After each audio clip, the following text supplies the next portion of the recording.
Here's something psychology has confirmed, but almost nobody talks about openly. Higher intelligence is not an advantage in every situation. In several very specific areas, it is a measurable disadvantage. And the frustrating part is that the struggles that come with it are invisible to most people around you. They look at your capability and assume you have everything figured out. They have no idea. This video is not about celebrating intelligence.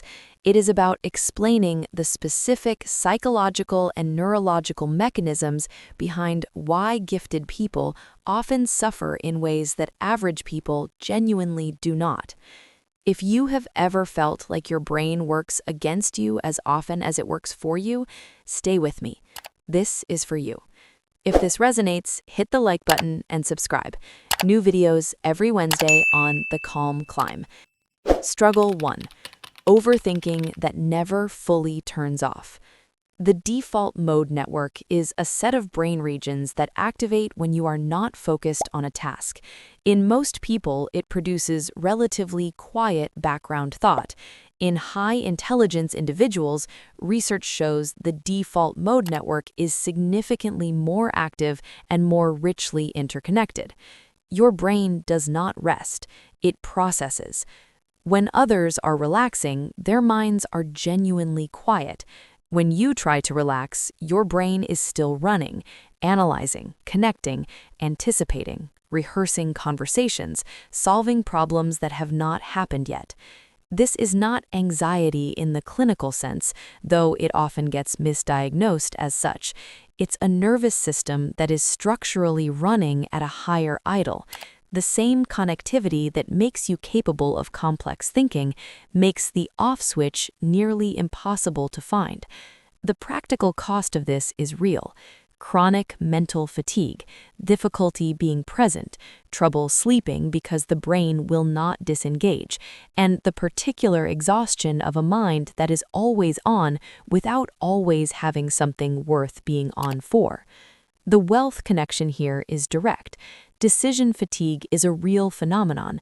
The more mental processing you do, the more depleted your decision-making capacity becomes. Highly intelligent people often make worse financial and personal decisions later in the day, not because they lack capability, but because their cognitive resources have been depleted by a brain that never stopped working, even when they thought they were resting. Struggle 2. Chronic boredom and the inability to stay engaged. Intelligent people need more stimulation to reach the same level of engagement that others reach easily. This is neurological. Your dopamine system requires more input to fire at the same reward level. What interests most people genuinely does not interest you, and pretending otherwise is exhausting. This shows up in school as the kid who was bored, distracted, or underperforming, not because they were less capable, but because the material was not challenging enough to hold attention. It shows up in careers as restlessness, job hopping, the feeling that you should be doing something more, but not quite knowing what that is. It shows up in relationships too, conversations that feel like going through the motions, difficulty finding people who match the depth you naturally want to operate at, a loneliness that's not about being alone, but about being around people who don't engage you. Research from the London School of Economics found that higher intelligence individuals report lower life satisfaction from social interaction than average intelligence individuals. More time with people did not increase their well-being the way it did for others. This is not arrogance, it's a neurological reality. Your stimulation threshold is simply higher. Struggle 3. Difficulty accepting imperfection in your own work. Intelligent people can see clearly the gap between what they produced and what they knew it could have been. This is because their evaluative capacity, their ability to assess quality, develops faster than their productive capacity. You can see the ceiling far more clearly than most people, which means you can also see exactly how far short of it you fell. This creates a specific kind of suffering. You finish something and immediately you see every flaw, every missed opportunity, every place where the execution did not match the vision. And because you can articulate precisely what's wrong, you can't dismiss it the way a less critical mind might. Psychologist Carol Dweck's research on intelligence and fixed versus growth mindset found something counterintuitive. People who were praised for being intelligent were significantly more likely to avoid challenges where they might fail, because their identity was tied to the capability itself, not the effort. Failure didn't just mean a bad outcome, it threatened the core self-concept. This translates directly into financial paralysis. Highly intelligent people frequently don't start businesses, investments, or projects they're actually qualified to start because they can see too clearly all the ways it might not go perfectly. Analysis paralysis is not random. It's the direct consequence of a mind that processes risk and imperfection in high definition. Struggle 4. Being misunderstood even when you communicate clearly. There's a phenomenon sometimes called the curse of knowledge. When you understand something deeply, it becomes genuinely difficult to remember what it was like not to understand it. You lose the ability to calibrate your explanations to where someone else actually is. You're not explaining from where they are, you're explaining from where you are. This creates a specific social difficulty. You say something that feels completely clear and logical to you, the other person doesn't follow. You try to explain again, it still doesn't land. Not because you're inarticulate, but because the mental models you're drawing on to explain are themselves built on layers of prior understanding that the other person doesn't have access to. The social cost of this is significant. You get labeled as confusing, as someone who talks over people's heads. Struggle 5.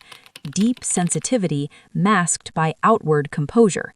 High intelligence is correlated with high sensitivity. This is not an accident. The same neural architecture that processes information more deeply and richly also processes emotional stimuli more deeply and richly. You feel things more completely than most people around you. You process grief more thoroughly. You feel injustice more acutely. You absorb criticism more deeply. Psychologist Elaine Aron's research on highly sensitive people found significant overlap between high sensitivity and high intelligence. Struggle 8. The weight of seeing multiple outcomes simultaneously. Psychologist Barry Schwartz calls this the paradox of choice. More options produce less satisfaction and more anxiety. For highly intelligent people, this happens not just in consumer decisions, but in life decisions, career paths, relationships, financial strategies. The more completely you can model the future, the harder it is to commit to any single path through it. Struggle 7. Impostor syndrome that does not respond to evidence. This one is counterintuitive and well documented. Highly intelligent people experience imposter syndrome at high rates, not despite their capability, but in part because of it. Because you can see the limits of your own knowledge with unusual clarity, you can always find reasons to doubt yourself. Someone of average intelligence in a room of experts will not necessarily notice what they do not know. A highly intelligent person in the same room will notice every gap in their own understanding with precision. They will see every place where their knowledge is uncertain, every assumption they're making, everything they might be wrong about. Bertrand Russell famously observed that the whole problem with the world is that fools and fanatics are always so certain of themselves, while wiser people are so full of doubts. The psychological cost of this is real: undercharging for skills, underselling in negotiations, declining opportunities because you do not feel ready, watching less capable people move forward with confidence while you wait for a certainty that a mind like yours will never feel. The financial cost of imposter syndrome is documented. Studies find that people who experience it consistently earn less, negotiate less aggressively, and take fewer calculated risks despite being more qualified on average to take them. Struggle 8. Difficulty finding genuine intellectual belonging. The final struggle is perhaps the loneliest. Intelligence follows a distribution. The further you sit from the average, the smaller the pool of people who think at a similar depth and speed. This is mathematics, not judgment. Finding someone who genuinely keeps up, who follows where your thinking goes, who challenges you from a position of real understanding, becomes increasingly rare the further you move from the mean. This creates a specific loneliness. You can be surrounded by people, liked by people, even loved by people, and still feel fundamentally alone in how you experience and process the world.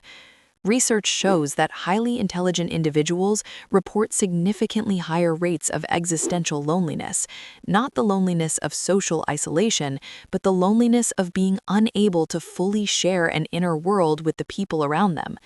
The irony is that this is often interpreted as a character flaw, arrogance, difficulty connecting, when the actual experience is the opposite, a genuine desire for deep connection with the specific pain of rarely finding it. Here is what I want to say to close this. These struggles are real. They are not excuses. They are not romanticization of intelligence. They are the documented psychological and neurological costs of a mind that operates at a higher level of complexity than most environments are designed to support. The overthinking can be directed. The sensitivity can become an asset in relationships and creativity. The ability to see complexity can be trained into strategic clarity rather than paralysis. The communication gap can be bridged with deliberate practice. The imposter syndrome can be recognized and named every time it shows up. Knowing this changes nothing automatically, but not knowing it costs you. Drop a comment telling me which of these 8 struggles hits closest to home, just the number, 1 through 8. I want to see which ones are the most common. And if this gave you something real, subscribe every Wednesday on The Calm Climb. See you next week.